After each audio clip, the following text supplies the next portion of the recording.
Social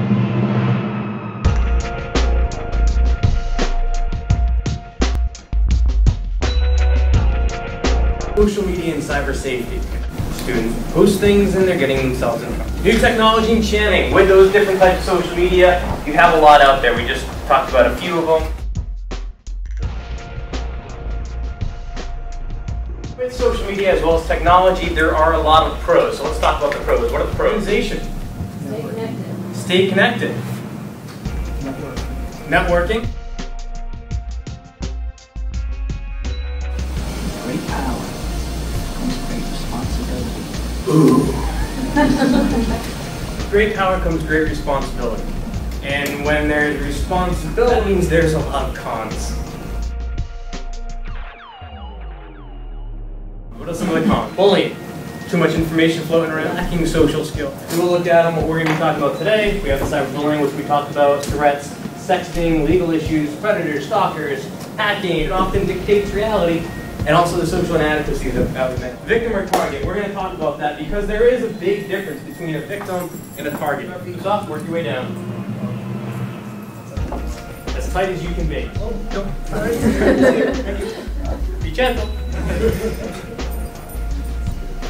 This is a victim. This is being a victim. I can't do anything. You can come up here and you can punch me in the face. I can't do anything about it, right? When you have a target, that means there are things that you can do. You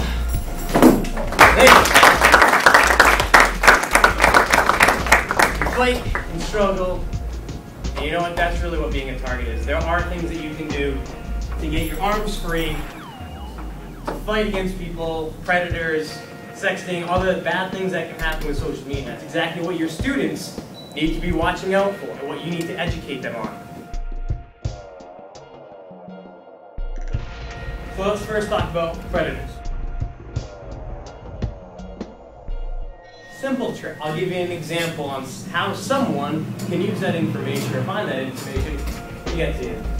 You ever forget your password? Your security question. What's your phone number? It might be what town did you grow up in, or where were you born, or what was your first address? Well, I'll go over to Spokane, a site where you can basically get any information that is out there on the internet. All of your email addresses, all the social networks that you're on. So I go there, I get your information, I put it in. What does it say? Hey, let's reset your password. What do you want your new password to be? Who are you meeting? People meeting, chatting with people online. There's a difference between perception and reality. You might have a perceived person. In reality, someone completely different. You also have to deal with stalkers. Yeah, people that are out to get. How can they find you? Because you're telling them where you are, especially when you have Foursquare, which has you check. When I first started researching and listening to college stories, one of the first stories I heard was this girl that was in college. She went to a bar, she met a guy at a bar, and she saw him on Facebook, she friends him. She posts online on her page where she was throwing a party at her dorm. Here's the dorm name, here's the dorm room number. This random guy who doesn't go to their school shows up. You need to call campus security to escort him off. This guy met the girl online, friended her, and then they chose that they were going to meet up in person. Then he got arrested because he was researching ways of how to kill this girl. Get into bullying. The biggest thing with bullying, cyberbullying. This was my favorite scene only because of one line. The internet's not written in pencil mark, it's written in ink. And you published that Erica Albright was a bitch right before you made some ignorant crack about my family's name, my bra size, and then rated women based on their height. It's not written in pencil, it's written in ink. It doesn't go anywhere. He was a bullier. He stood up to him with a knife, stabbed him in the stomach, and now he's dead. Serious consequences, and let's say you don't take it out on somebody else, there's another thing you can do. I just saw her hanging from her closet. The thing that we need to be able to teach our students is that you need to really think about how the other person. Sexting. Why do people sex? That is a very good question.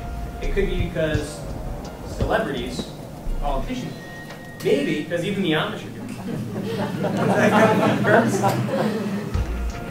Maybe, in reality, because you're begging and pleading and saying, come on, you want to be loved. And finally, somebody maybe perhaps gives in. I'll just send it to one friend. That one guy sends it to 2 other people, sends it to 2 other people, sends it all the way down, and eventually, then you find out.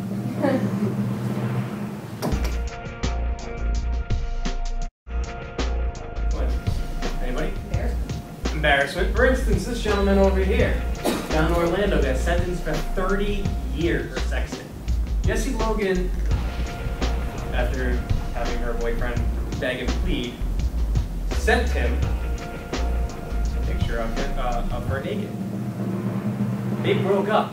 He still had her email address login. They had a heated discussion one night on the phone. He got off the phone, went to bed angry, woke up in the middle of the night, logged into her email address, uploaded the picture, and then sent it to everyone in her address book. Parents, grandparents, her priest, everyone. Absolutely humiliated. The light in the mood, I usually do the hypnosis skit where the girl finds out that a sexting picture is out. Perception dictates reality. Stay right in the middle. Don't look away. I'm going to count down from 10. When I hit 1, look at my head. Not until then. 2, 1. Look at my head. You didn't really assure towards road. You saw it happen, which led to a real reaction. You laughed. A real reaction is something is perceived. Perception dictates reality. So think about the information that's going out there and what your students are posting. For instance, let's look at John Doe right over here. This is his public page. I don't know. He's looking for a dating or a relationship, which I find to be really funny. I mean, what girl would not be honored to have him?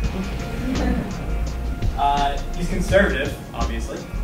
He's Christian Catholic. Okay? Finished college early and trying to get a job. Who wouldn't want to hire this guy right there? YouTube videos.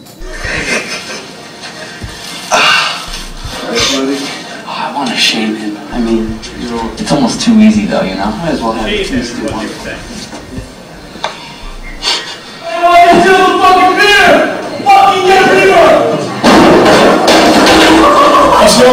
Very intelligent. We have another guy that's literally pissing on the hallway floor. What are you doing over there?